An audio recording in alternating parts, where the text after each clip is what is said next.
দুনিয়ার বুকে যে অপরাধ করেছো করো, যে গুনাহটা করেছো করো, যে অপরাধই তুমি করেছো আমি আল্লাহ ইচ্ছা করলে সবকে ক্ষমা করে দেবো, কিন্তু আমার আসনে যদি অন্য কাউকে বসিয়ে দাও আমি আল্লাহ এ গুনাহটা কখনোই ক্ষমা করব না। আমার আল্লাহ পাক রব্বুল আলামিন আরো পরিষ্কার করে জানিয়ে দিলেন, ইন্না শিরকা লাযুলমুন আযীম, শিরক একটা এত বড় মারাত্মক গুনাহ আমার আল্লাহ এটা কখনোই ক্ষমা করবেন না। এই শিরকি গুনাহ থেকে বেঁচে থাকবো ইনশাআল্লাহ। আপনারা আমিনাবাদের মানুষ বড় ভাগ্যবান, আপনাদের বুকে একটা বিশাল ইউনিভার্সিটি, বড় মাদ্রাসা আপনাদের বুকে, আপনারা তো ভাগ্যবান।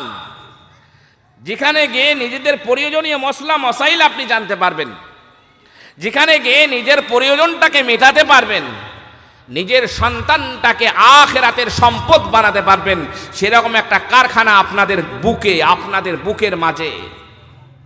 আপনারা ভাগ্যবান। অতএব আমিনাবাদের মানুষের ভিতরে কোনো শিরক আমল হবে বা থাকবে এটা শোভনীয় নয়। যদিও কখনো গজিয়ে যায়, আগাছা যেমন গজিয়ে যায়, সলিডটাকে রেখে দিয়ে আগাছাকে মেরে দেওয়া হয়, হয় না? হয় না বাপ? ধান রুইয়েছেন আর ধান রোয়ার পর কিছু আগাছা বার হয় না? হয় না? তার জন্য কি করতে হয় জোরে বলুন বাপজি? নিরেন বলে আমাদের ওইদিকে, কি বলে? বলে নিরেন। নিরেনে করে ঘাস বলুন, মলঞ্চ বলুন, এরকম যত আগাছা বলুন সবকে মেরে দেয়, তবে সে আসল যেটা সেটা উঠতে পারে। তো এখানে যদিও কখনো গজিয়ে যায়, আল্লাহ পাকের খাস রহমত আছে। মাদ্রাসা আপনাদের বুকে এত বড়, যদি সত্যকারে সেরকম গ্রাম না হতো এত বড় মাদ্রাসাটা সম্ভব হতো না। কি বলছেন? আল্লাহ ক্ষমা করুক, আল্লাহ কবুল করুক, আল্লাহ এর ওসিলা করে। কারণ আপনারা যে কাজটা করেন না, এটা আপনারা বুঝতে পারেন না। কারণ তিল তিল করে তাল হয়।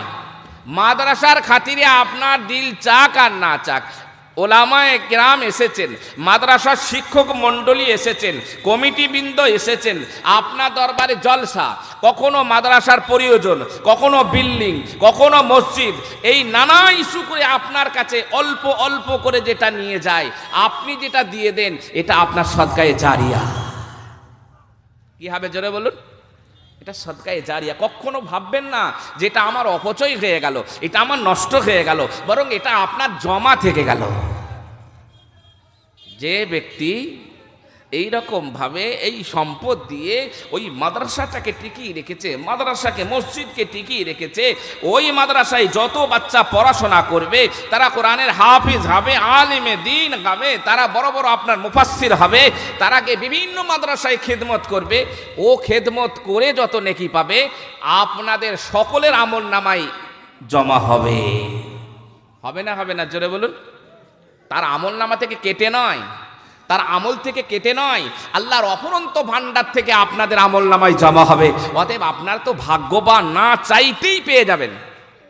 অতএব আল্লাহ পাক সেই আমাদের সকলকে এক হয়ে থাকার, সৎ হয়ে থাকার, মাদ্রাসাকে সমাজের সঙ্গে সম্পর্ক রাখার আল্লাহ তৌফিক দান করুন। আল্লাহুম্মা আমিন। তাহলে